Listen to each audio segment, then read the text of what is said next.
Hi உறவுகளே, காலை வணக்கம். காலையிலேயே வந்துட்டாங்க இன்றைக்கும். குட் மார்னிங் அப்படின்னு சொல்லியாச்சு. இந்த பிஸ்கட் ஃப்ரெண்டெல்லாம் எங்கள் ஃப்ரெண்டெல்லாம் கூட்டிகிட்டு வா, சாப்பிடு, எடுத்து சாப்பிடு. ஒரு பிஸ்கட்டு தான் வச்சுருக்கேன். இப்போ வந்து ஒரு 2 பிஸ்கட்டை 4 துண்டை உடச்சி வச்சுருக்கேன். வந்து ஒன்றா எடுத்துகிட்டு போன பிறகு திருப்பி திருப்பி வைப்பேன். இப்போ வந்து வெயிட்டிங்கில் இருக்காங்க. அங்கேயும் வெயிட்டிங். இப்போ ஏன் யோசிச்சுக்கிட்டே இருக்கா? போயிடுச்சு அப்படி. அவங்களுக்குமே பாருங்க, எதுனாலும் நல்ல இதாக இருந்தால் தான் சாப்பிடுவாங்க. பிஸ்கட் இந்த மாதிரிலாம் வச்சா யோசனை, ரொம்ப நேரம் யோசனை பண்ணுவாங்க. சாப்பிடுமா சாப்பிட வேண்டாமா, சாப்பிடுமா சாப்பிட வேண்டாமான்ட்டு. அது பிற்பாடு தான் போய் போய் எடுக்க போவாங்க. அங்கே எவ்வளோ பக்கத்தில் இருக்க பற்றிலாம் பயந்துலாம் ஓடாது, பழக்கமாயிட்டதுக்கு.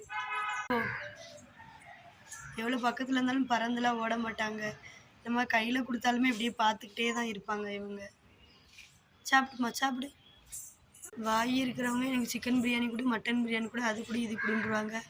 வாய் இல்லாத ஜீவன் என்ன கேட்கும்? நம்ம இருக்கிறத பிடிச்சா சாப்பிடும், இல்லாட்டி அப்படியே வெயிட் பண்ணி பார்க்கும். பசி எடுத்தால் திருப்பி அதை எடுத்துக்கிட்டு போகும். இப்போ அதே போல் தான் நம்ம வீட்டில் வந்து இப்போ வந்து சாதம் தான் வச்சேன். அதை காலையிலே தின்னாது பார்த்துக்கோங்க. இது வந்து பழக்கமாயிட்டு பற்றியா, அதனால் சும்மா பிஸ்கட்டு ஸ்நாக்ஸ் மாதிரி தின்னட்டுன்னு வச்சுருக்கேன். அதை எடுக்க மாட்டேங்கி. சாப்பிடு போ.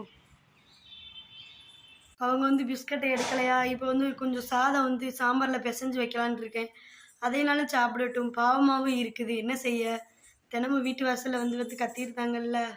கொஞ்சம் சாம்பார் ஊற்றி நல்லா பிசைஞ்சிட்டு அப்புறம் கொண்டு போய் வைக்க வேண்டியதான். என் பிள்ளைகளை மாதிரி தான் அந்த காக்காவும், அந்த பிள்ளைகளுக்கு செய்வேன் பாருங்க. பிடிக்கலைன்னா வேறு எதனாலும் செஞ்சு தருவேன். அதே மாதிரி தான் அந்த காக்காவுக்கும் இப்படி தான் செய்வேன்.